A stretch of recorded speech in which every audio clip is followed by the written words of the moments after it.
دمہ ایک دائمی بیماری ہے جو دنیا بھر میں پائی جاتی ہے۔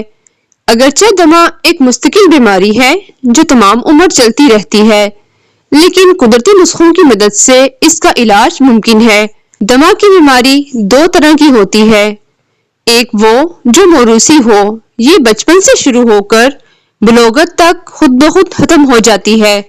دوسری وہ جو بلوغت سے شروع ہوتی ہے لیکن علاج نہ کروانے پر یہ طوالت پکڑ لیتی ہے۔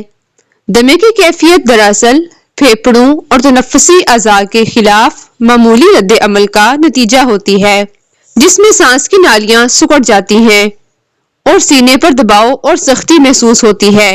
دمے کو جڑ سے ختم کرنے کے لیے انتہائی مفید نسخہ درج ذیل ہے۔ پیاز کا رس 1 چائے کا چمچ، بڑی الائچی 1 عدد۔ ترکیب اور طریقہ استعمال: پیاز سے نکلنے والے رس کو گرم توے پر ڈالیں اور الائچی کو چھیل کر اس رس میں شامل کر لیں۔ تھوڑی دیر اسے بھونیں۔ جب پیاز کا رس ختم ہو جائے اور الائچی کے دانے بھون کر تیار ہو جائیں تو اسے توے سے اتار لیں۔ ان دانوں کو صبح نہار پیٹ کھا لیں۔ اس خوراک سے صرف 3 دن میں ہی آپ کو سانس کی رکاوٹ کی بیماری میں واضح فرق محسوس ہوگا۔ اس نسخے کو 1 ہفتے تک استعمال کرنے سے سانس کی بیماری کا جڑ سے خاتمہ ہو جائے گا۔